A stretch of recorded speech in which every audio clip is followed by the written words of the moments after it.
नामांकन करने आए थे, क्या वजह हुई कि आप लौट रहे हैं? अब देखिए, सरकार के इशारे पे या जो भी प्रशासन जो है सख्ती बरते हुए एक वजह से बैठे हुए हैं।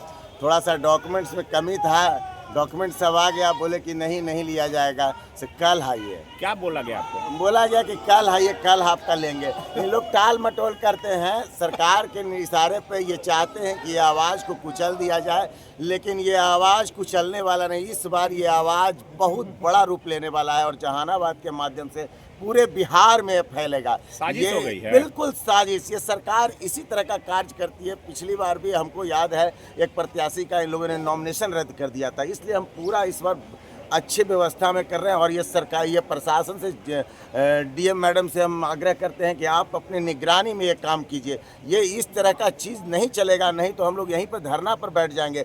समय है चुनाव का, हम लोग प्रेम भाईचारे में चुनाव करें, हमको ललकारने का काम न करें। ये एक आंदोलन का रूप फिर अलग रूप में। कहाँ से आप नामांकन करने आए थे? हम जहानाबाद से करना चाह रहे थे और करना क्या, आज तो सब देखिए, इतना बड़ा जनसभा, पब्लिक का अपार समर्थन है और कितनी बड़ी संख्या में और कितने प्रसन्न चित्त से, खाली गोरे लोग नहीं थे, सभी समाज, सभी लोग वहाँ पर थे। इसको देखकर सरकार का जो है आंख जो है लाल हो चुका है, लेकिन उनको पता नहीं है हम लोग बर्फ वाला पानी लेकर घूम रहे हैं। कल हम आके मतलब साजिश की शुरुआत हो गई है। साजिश की शुरुआत हो गई है, लेकिन हम बता रहे हैं ये आवाज़ दबने वाला नहीं है। इसका उभार कल हम नॉमिनेशन कर देंगे। कल फिर 11 बजे आ जाते हैं। उसके बाद ये देखिए, मेरे सभी प्रस्तावक, हम लोग 1 बजे से बैठे हुए थे, आइए नंद जी, और लेकिन चलिए, हम लोग उस उनमें से नहीं है। प्रशासन का हमेशा कद्र करते हैं और इसी बात को लेकर, लेकिन आग्रह है डीएम मैडम से कि इस पर थोड़ा ध्यान दें। आपको बताया गया था कि अंदर में कोई प्रत्याशी नामांकन कर रहे हैं। अंदर एक प्रत्याशी नामांकन पहले गए थे, कागज में बोले कि ये डॉक्यूमेंट्स लेके आइए,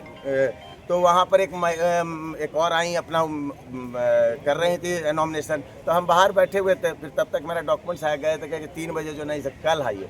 इस तरह का हरास करना चाहते हैं। हम 1 बजे आ गए। चुनू जी, आप हम पार्टी के वरिष्ठ नेता और कार्यकर्ता भी रहे हैं, हम पार्टी से आप दावा भी ठोक रहे थे, आज निर्दलीय नामांकन कर रहे थे, तो ये क्या माने, सरकारी कहीं से इस तरह का कोई? देखिए, हम पार्टी से एनडीए के पहले मेरा लक्ष्य था कि उनका उम्मीदवारी हमारा जो हो सो एनडीए से हो, और हमने वहाँ प्रस्ताव भी रखा, मेहनत भी किया। 1 सालों में हमने एनडीए के बिखरे हुए कुनबों को एकजुट किया। लेकिन कहते हैं ना, राजनीति में सबसे ज़्यादा भ्रष्टाचार है। आप बड़े मूल्यों पर ये लोग टिकट बेचते हैं, इसीलिए तो ये जनता का सेवा नहीं नेता लोग कर पाते हैं, क्योंकि बड़े आकाओं को तो पैसा पहुँचाना होता है, या जो जनता का सेवा करके जाएगा तब न जनता का कद्र करेगा टिकट किसी और। लेकिन इस बार ये जहानाबाद में क्रांति ले चुका है, आंदोलन होगा और जहानाबाद से आंदोलन पूरे बिहार को घेरेगा।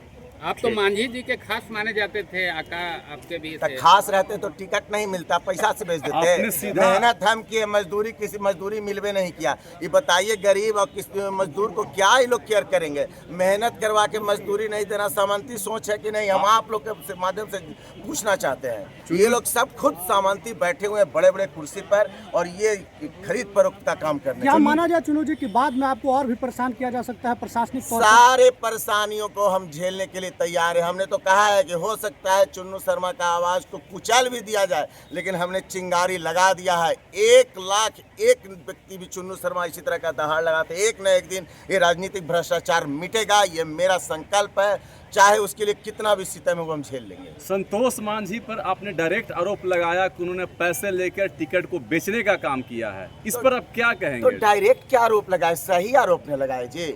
अतरी में कोई तैयारी था, अतरी में किसी ने मेहनत किया था, लेकिन पैसा का बंडल उनके पास बहुत बड़ा था, तो उसके आगे हम लोग नहीं टिके। और ये आप लोग खुद आकलन कर लीजिए। तैयारी जहानाबाद में है और वहाँ पर अचानक से बिक्री हो गया। मेहनत खून पसीना हम लोग बहाए, इतना बड़ा जनसभा हम लोग किए सब, और उसके बाद टिकट किए। तो इसमें आप लोग को समझ क्या है? एक मीडिया वाले कह रहे थे कि लाइव सिटीज वाले कि आपके पास सबूत है। सबूत इन बातों को होता है, लेकिन सब छुपा हुआ रहता है। ये सब जो है, ये ट्रेंड हम लोग खत्म कर देंगे, और नहीं तो सभी राजनीतिक पार्टियों से हम आप लोग के माध्यम से अपील करते हैं, आइए सब एकजुट होकर इसके खिलाफ आंदोलन करें, और सभी राजनीतिक पार्टियों में इस तरह का संशोधन करने की जरूरत है।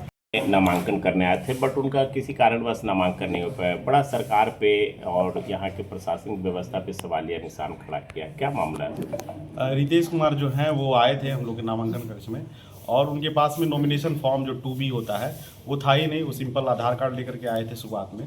तो हम लोगों ने एक्सेप्ट नहीं किया, क्योंकि वो तो निर्धारित जो फॉर्म पर पत्र होता है नॉमिनेशन का उनके पास था ही नहीं, तो इसलिए हम लोग उसका एक्सेप्ट नहीं कर पाए। और बाकी जो है कि नॉमिनेशन का तो अभी डेट है ही है, 20 तक डेट है, तो फिर से वो आकर के कर सकते हैं।